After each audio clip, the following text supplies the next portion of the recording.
Évangile de Jésus-Christ selon saint Marc. Après leur première mission, les apôtres se réunissent auprès de Jésus et lui rapportent tout ce qu'ils ont fait et enseigné. Il leur dit: « Venez à l'écart dans un endroit désert et reposez-vous un peu. » De fait, les arrivants et les partants étaient si nombreux qu'on n'avait même pas le temps de manger. Ils partirent donc dans la barque pour un endroit désert à l'écart. Les gens les virent s'éloigner et beaucoup les reconnurent. Alors, à pied de toutes les villes, ils coururent là-bas et arrivèrent avant eux. En débarquant, Jésus vit une grande foule. Il fut saisi de pitié envers eux, parce qu'ils étaient comme des brebis sans berger. Alors il se mit à les instruire longuement. En célébrant aujourd'hui samedi la messe en l'honneur de la Vierge Marie, et spécifiquement en l'honneur de la Vierge Marie Notre-Dame de Nazareth, nous voulons, après le temps de Noël, honorer le temps de la vie cachée du Seigneur Jésus, qui est donc le temps de la foi.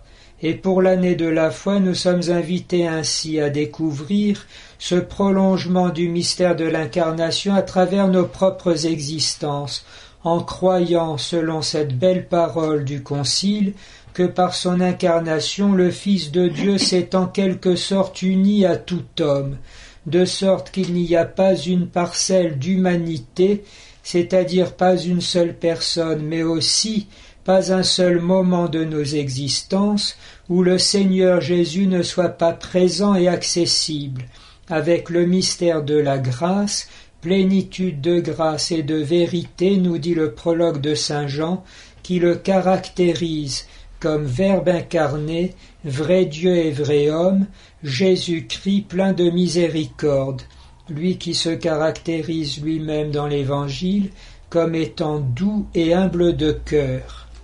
La vie cachée à Nazareth est donc pour nous la vie de la foi, et de fait nous ne cheminons pas dans la vision, nous sommes encore en chemin.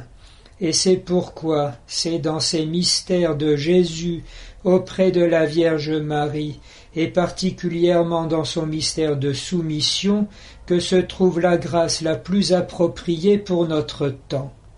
Or la foi, nous dit saint Paul, naît de ce qu'on entend. On commence à comprendre alors la grâce de l'Évangile d'aujourd'hui qui nous dit que Jésus, regardant les foules, en a pitié parce qu'elles sont comme des brebis sans berger. Et il n'exerce pas alors curieusement ce que fait le monde, une pseudo-écoute avec son soutien psychologique. Ce que se fait Jésus après s'être approché, c'est qu'il les instruit longuement. La foi vient de ce que l'on entend, c'est donc en annonçant la vérité que l'on permet l'acte de foi, et qu'alors, ayant Jésus pour bon berger, on peut s'abandonner à lui et se reposer en lui. Venez à l'écart et reposez-vous un peu. On se dit, oui, il y a la foule, donc c'est raté. Au contraire, découvrons que par la foi, nous nous en remettons totalement et librement à Dieu qui se révèle, comme dit le Concile. Autrement dit, nous pouvons, au lieu de nous battre dans une jungle où rivalisent les requins et les loups, demeurer en Dieu, nous reposer sur le Seigneur Jésus, et nous abandonnant à lui, le laisser nous conduire jusqu'aux sources de la vie, où lui-même s'abreuve éternellement, il est le Fils bien-aimé.